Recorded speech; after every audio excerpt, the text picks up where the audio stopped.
Et bonjour à toutes, bonjour à tous. Mettez votre casque et chaussez vos crampons, on va parler draft. Aujourd'hui, on fait encore une mock draft complète et aujourd'hui, on va en Floride. Il fait beau, c'est un peu humide, mais c'est très plaisant aussi pour sortir. Il paraît, je suis jamais allé malheureusement. C'est Miami, les Dolphins de Miami. Donc c'est parti pour cette franchise très prometteuse avec beaucoup de talent, mais pour l'instant, ça clique pas. On va essayer de les aider.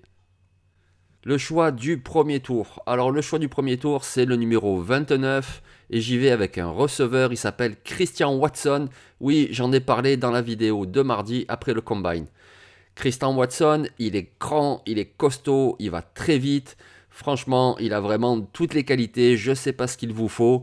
Peut-être sa production avec North Dakota State parce que c'est du second niveau universitaire, mais on en a vu tellement d'autres de joueurs venir du niveau inférieur et être performants que ça ne peut pas retenir. Sa production, c'est une fac qui court beaucoup. Eh ben justement, c'est une qualité. Il a quand même marqué 7 touchdowns. Il a aussi été très bon en bloc. Et ça aussi, c'est précieux. Alors bien sûr, on ne va pas lui demander surtout de bloquer. C'est un receveur. Il faut qu'il attrape les ballons. Il faut qu'il se démarque. Mais ça sert aussi. Donc il est grand, il est costaud, il est rapide, il sait bloquer. Franchement, il sait tout faire. Miami, au premier tour, là, je présume que Nakobe Dean, Devin Lloyd seront partis, puisque c'est vraiment un besoin prioritaire, mais ces joueurs ne seront plus là. Sur la ligne offensive, je pense que des joueurs aussi qui seraient intéressants pour eux ne seront plus là, genre Zion Johnson, à mon avis, partira juste avant.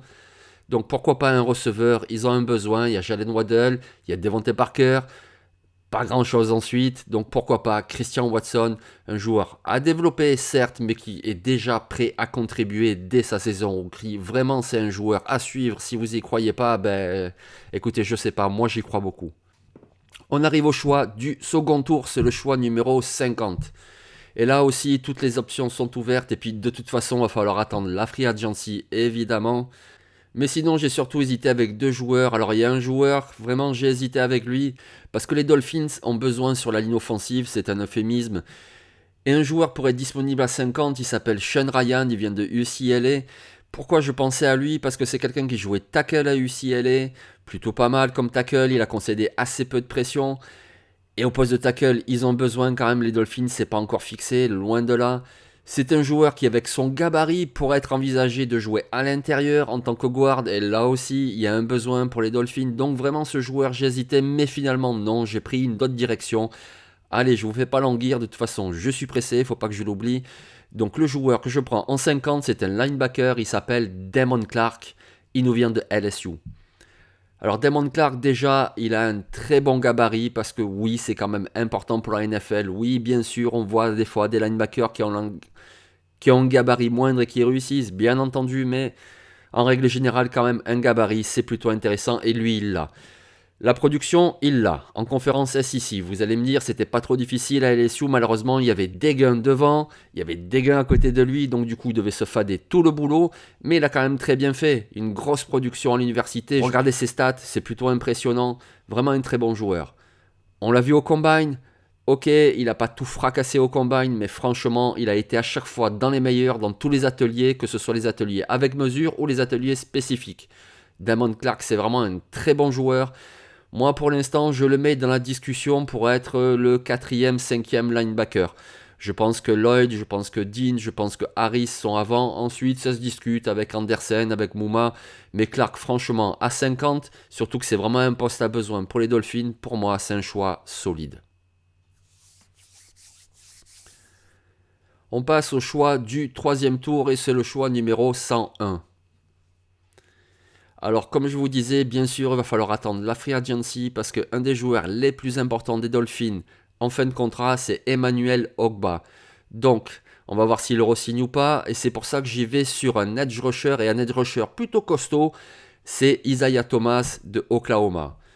Après, on verra la free agency, mais franchement, même s'il re-signe Ogba, c'est pas très très riche à la position et c'est une position premium de toute façon. Il faut de la rotation de toute façon. Il faut aussi préparer l'avenir parce que c'est ça aussi la draft. Ok, les besoins, tu as besoin maintenant. Oui, dans les 3 premiers tours, tu prends des joueurs prêts à contribuer, c'est certain. Mais tu prépares aussi l'avenir.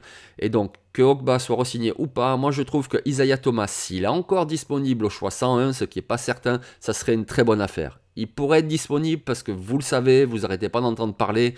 la classe de Edge à la draft 2022 est très très riche. Il y a beaucoup de joueurs. Au premier tour, il y en a plein qui vont partir, mais il y en aura encore au deuxième tour, il y en aura encore au troisième tour. Vraiment, c'est très très riche cette année.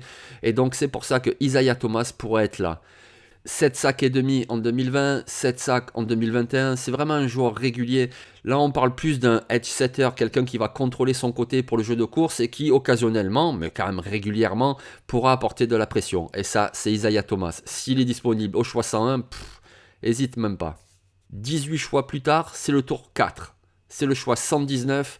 Et là, ok, enfin, on y va sur la ligne offensive. Je pense que la ligne offensive, de toute façon, il y a tellement de besoins que ça sera sans doute une des priorités à la Free Agency, surtout qu'ils ont de l'argent, donc du coup, ils vont certainement y aller là-dessus. Mais il faudra encore faire des petites retouches. Eh bien, écoutez, on y avait avec un choix qui commence à être de plus en plus demandé par des fans des Dolphins. C'est Alec Lindstrom, le centre de Boston College. Pourquoi il est de plus en plus demandé? Parce qu'il y a un mois de ça à peu près, le staff des Dolphins a signé Matt Applebaum. Qui est Matt Applebaum? Il est maintenant l'entraîneur de la ligne offensive des Dolphins. Mais donc, juste avant, il était entraîneur de la ligne offensive de Boston College. Donc, du coup, ça tombe très bien. Voilà un joueur qui est bon, parce qu'il est bon, sinon ça ne sert à rien. Et en plus, il le connaît très bien. Comme je vous disais, pour le premier tour, à mon avis, Zion Johnson partira juste avant parce que voilà, il peut jouer guard, il peut jouer centre, il est très très bon au combine, il a été extraordinaire aussi. À mon avis, ils l'auront pas avec le choix 29. Donc du coup, pourquoi pas Alec Lindstrom? C'est pas un guard, à mon avis, il sera juste centre, il est quand même moins athlétique, on l'a vu au combine, des fois il est un petit peu raide. Mais ce qu'on a vu avec Boston College, c'est quand même un joueur très solide et je vous rappelle, on est au 4e tour. Donc si tu peux avoir ton centre titulaire au 4e tour, alléluia.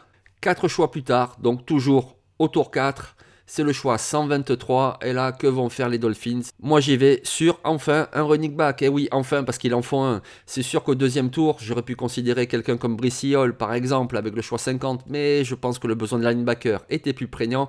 Et puis surtout, tu peux trouver chaque année, mais vraiment chaque année, j'allais dire cette année, parce que oui, il y a pas mal de bons joueurs au poste de running back, mais c'est tous les ans qu'il y a des bons joueurs au poste de running back.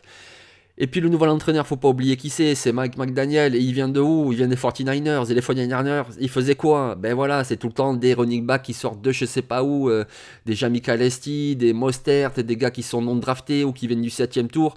Il les met dans le système et ça performe. Donc j'imagine pas Mike McDaniel se dire oui, il me faut absolument un Kenneth Walker, un Brice Hall. Je pense qu'il va plutôt attendre. Et là, du coup, on n'attend pas trop non plus, puisque c'est le 4e tour.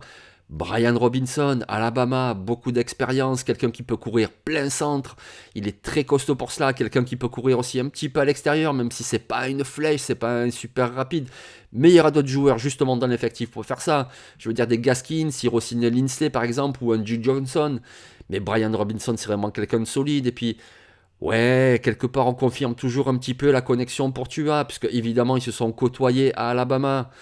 Donc pourquoi pas Brian Robinson, il a également de bonnes mains, il peut capter des ballons, un coureur très complet qui peut faire pas mal de choses. Donc au 4e tour, pour moi, Brian Robinson, ça les vaut largement. On arrive au 5e tour et là, je me suis dit pourquoi pas ajouter un petit peu de profondeur, c'est la ligne défensive. Voilà, il y a Christian Wilkins, moi je l'adore ce gars depuis Clemson, vraiment j'aime beaucoup ce joueur, il est très très bon. Adam Butler, ouais si on veut. Racon Davis, c'est un bon tackle, ok. Mais il manque quand même un petit peu de monde, moi je trouve. Et donc du coup, même si on est au 5e tour, donc c'est pas un titulaire, mais quelqu'un qui va apporter un petit peu de rotation, c'est Matthew Butler, il nous vient de Tennessee. Matthew Butler, c'est quelqu'un de costaud, c'est quelqu'un qui sait également être pénétrant. On l'a vu au combine, il est plutôt athlétique. Pas un monstre non plus, mais on est au 5e tour les gars. Et c'est vraiment un bon joueur et je pense qu'ils ont besoin de solidifier cette D-line qui moi en quantité et puis même en qualité si on va creuser un peu me paraît un petit peu légère et ça ferait vraiment du bien d'ajouter quelqu'un. On arrive désormais au 6e tour, c'est le choix numéro 198. Et là, qu'est-ce qu'on fait? J'y vais avec un receveur qui nous vient de Utah, il s'appelle Britton Covey. Vous allez me dire quoi? Encore un receveur? On en a déjà pris un au premier tour? Attendez, je vais vous expliquer.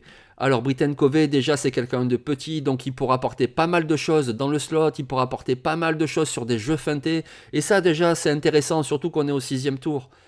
Mais franchement, je vous le présente comme un receveur parce que c'était sa position. Mais si je le prends au 6e tour, c'est pas vraiment un receveur que je prends. Brinton Covey, c'est un démon pour retourner les coups de pied. Que ce soit les coups de pied d'engagement, les kick-offs ou que ce soit les punts. Il sait faire les deux et les deux, il le fait extrêmement bien. Qui faisait ça aux Dolphins l'année dernière? Essentiellement 2 joueurs. Oui, ils se sont alliés, en tout il y en a eu 4 ou 5, mais essentiellement 2 joueurs. Jalen Waddle, le receveur, et Javon Holland, le safety.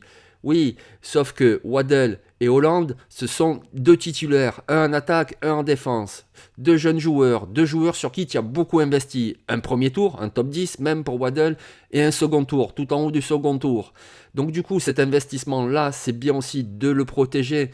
Oui, tu peux te blesser en attaque, oui, tu peux te blesser en défense, mais alors n'ajoute pas en plus le risque de te blesser en équipe spéciale. Donc du coup, prends quelqu'un qui est vraiment spécialisé là-dedans et qui en plus, franchement, il le fait mieux que Waddle et il le fait mieux que Holland. Il s'appelle Brinton Covey et c'est un démon. On arrive au choix du 7e tour, c'est le choix 221, on est vraiment en toute fin de draft. Alors là, je le dis depuis le début, les options sont ouvertes. Ben oui, c'est ça quand tu as une franchise qui a quand même quelques besoins. Mais alors là, au 7e tour, tu peux y aller de tous les côtés, en attaque, en défense, ce que tu veux. Du coup, qu'est-ce que j'ai fait en regardant un petit peu l'effectif? Oui, on a déjà pris Damon Clark, le linebacker, au second tour, mais je pense quand même que c'est très léger, surtout qu'il y a des free agents, on ne sait pas qui va rester, qui va partir, comme Elandon Roberts par exemple.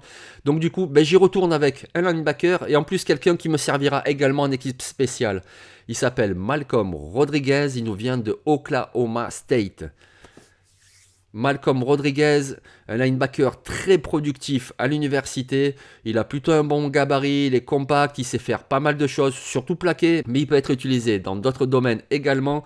Et puis comme je vous disais, en équipe spéciale, ce sera sans aucun doute un des capitaines, si ce n'est le capitaine de l'équipe spéciale.